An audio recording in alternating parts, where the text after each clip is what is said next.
श्री सद्गुरुदेव भगवान की जय।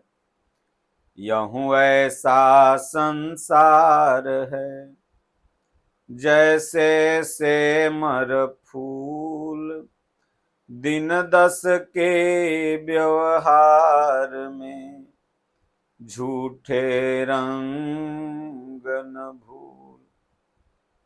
ओम जय सिया राम, जय जय सिया राम। ओम जय गुरुदेवम, जय गुरुदेव। गुरु राखहि जो कोप विधाता, गुरु विरोध नहीं को जग त्राता। बोलिए श्री सद्गुरुदेव भगवान की जय। सज्जनों, यह मनुष्य है तो परम ज्ञानी, लेकिन सुंदरता में, चमड़ी की सुंदरता में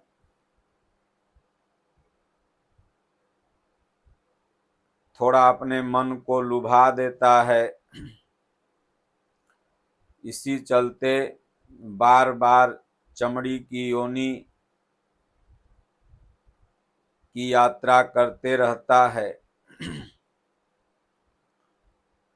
और जो थोड़ा से उधर प्रेम न करके नारायण से, भगवान से प्रेम करने लगे, तो उसका बेड़ा पार हो जाता है, वो अपने स्वरूप को प्राप्त हो जाता है। इसलिए ज्ञान के दृष्टिकोण से हमेशा साधक को, एक भक्त को चलना चाहिए, अपनी भावना को साधना परक बना के चलनी चाहिए। एक राजा साहेब थे, उनको एक पंडित जी ने बताया कि फलाने घर की बिटिया बड़ी सुंदर है राजा साहब, वो आपके राज खानदान का शोभा बढ़ाने योग्य है, उससे आपका पारिवारिक नस्ल बदल जाएगा, इसलिए आप उससे विवाह करिए। तो राजा लोग 1, 2, 3 विवाह पहले करते थे। प्रभु श्री रामचंद्र जी एक ऐसे मर्यादा पुरुषोत्तम राजा हुए जो माता सीता को वचन दिया कि राम के जीवन में केवल एक नारी आप रहेंगी, और उसको प्रभु ने निभाया। उसके बाद से ऐसी परंपरा चली, और आज भारत के संविधान में यह नियम बन गया कि एक पुरुष एक औरत से ही विवाह कर सकता है। नहीं, पहले भारत में बहुविवाह प्रथा थी।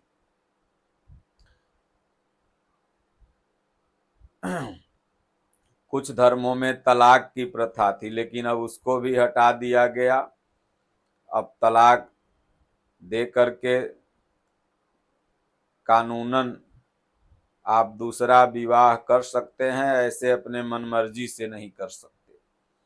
तो ये प्रभु श्री रामचंद्र जी से ही संविधान में सीख ली गई।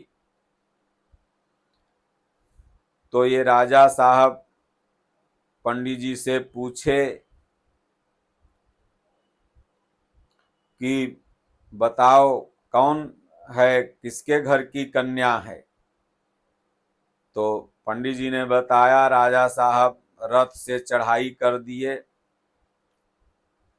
जो बिटिया थी सत्संगी थी, संत महात्माओं का सत्संग सुनती थी, भगवान की भक्ति करती थी, शिव जी की प्रतिदिन पूजा करने मंदिर में जाया करती थी। उसको सांसारिक आडंबर बाह्य वस्तुओं से ज्यादा लगाव नहीं था। राजा साहब पहुंचे,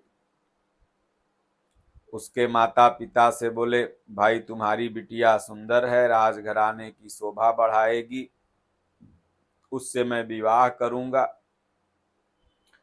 गरीब माता पिता थे, विरोध भी नहीं कर सकते थे, और किसी की बिटिया अगर राजा के घर चली जाए बिना दहेज दक्षिणा दिए तो माता पिता के लिए इससे भी बड़ी बात क्या होगी। माता पिता राजी हो गए।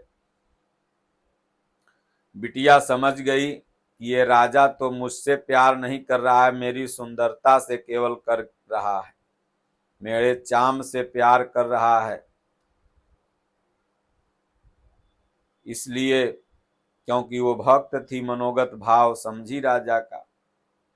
उसने कहा, राजा साहब अब आपका जब मन है तो विवाह तो मैं आप ही से करूंगी, लेकिन अभी लगन वगैरह नहीं है, खरमास चल रहा है, 15 दिन बाद आप आइए, बारात लेके विवाह मैं आप ही से करूंगी। उसको तो राजा को शिक्षा देना था, इसलिए बात टालना था, अपने दिमाग से उसने बात को टाल दिया। राजा चला गया, बोला ठीक है, 15 दिन बाद बारात लेके मैं साज करके आऊंगा। राजा भी बिटिया को देखा तो उसकी सुंदरता से मंत्र मुग्ध हो गया। राजा चला गया। 15 दिन बाद बारात लेके साज करके आया। दरवाजे पर एक बूढ़ी सी महिला बैठी हुई है।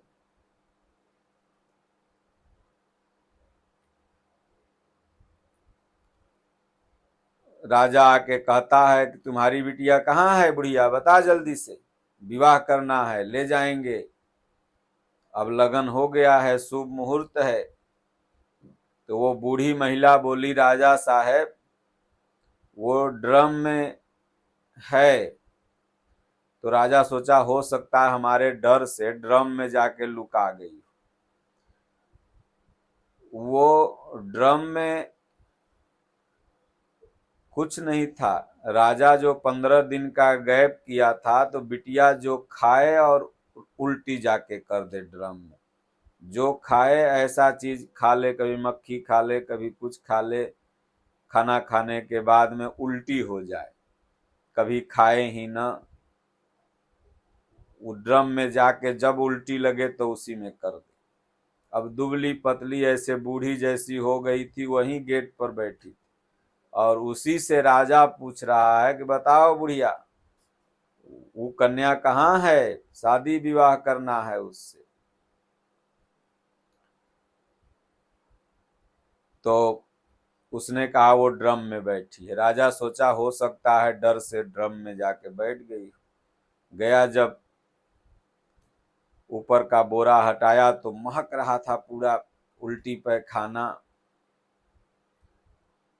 राजा बिगड़ गया, बोले कैसा मजाक करती है, फांसी से कम सजा नहीं दूंगा। बोले राजा साहब मजाक नहीं है, वो बिटिया मैं हूं जिसकी सुंदरता आप 15 दिन पहले देख के गए थे, और मेरी सुंदरता उस ड्रम में है। राजा को ज्ञान हो गया। वो भी उस दिन से भगवान का भजन चिंतन करने लगा। सज्जनों, यह जीव जब गर्भ में रहता है तो भगवान से रात दिन प्रार्थना करता है कि हे प्रभु हमें बाहर निकालिए, मैं आपका भजन करूंगा, इस नरक से बाहर निकालिए। लेकिन जब बाहर निकलता है तो जिस रास्ते से निकलता है वही रास्ता इसको सबसे ज्यादा अच्छा लगने लगता है, चमड़ा की तरफ लुभाने लगता है, भगवान के भजन भक्ति से दूर होने लगता है। पहले तो कहता था निकालिए मैं भजन करूंगा, भगवान इस नरक में फिर दोबारा नहीं आऊंगा, थोड़ा सा पैखाना पेशाब रहता है तो आप हम नाक मूद करके किसी तरह से वहां से गुजरते हैं, गंदगी बर्दाश्त नहीं होती, पशु मरे रहते हैं उसका दुर्गंध बर्दाश्त नहीं होता, लेकिन माँ के गर्भ में 9 महीना तक यह शिशु मल मूत्र का सेवन करते हुए माँ जो खाती है वही खाता है, और उस कंडीशन में ये 9 महीना रहता है और 9 महीना उल्टा टंगा रहता है। पुलिस जब मारती है तो 3-4 मिनट उल्टा टांग के, और यहाँ भगवान जब मारते हैं तो 9 महीना उल्टा टांगे रहते हैं, और भोजन में वही पैखाना पेशाब खाना पड़ता है, और रात दिन रोना पड़ता है कि प्रभु बाहर निकालो, मैं भजन करूंगा, फिर से 84 में अब नहीं आऊंगा, ये गर्भ की यातना नहीं सहूंगा। लेकिन जैसे ही बाहर आता है फिर उसी में अपने मल को लगा लेता है राम को विसार करके चाम के पीछे भटकने लगता है। ये सब चमड़े के व्यापारी बन जाते हैं। इसलिए सज्जनों,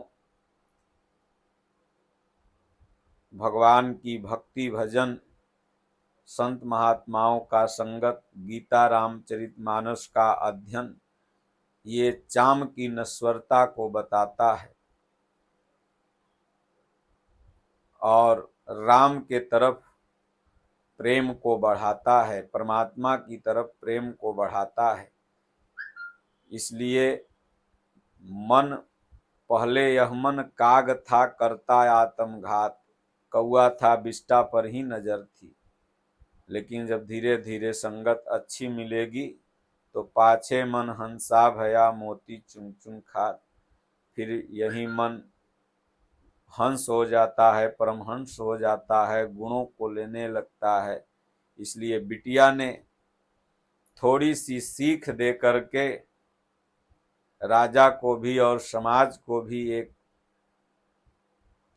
शिक्षा दी कि भगवान से प्रेम करो। हमसे क्या प्रेम करते हो?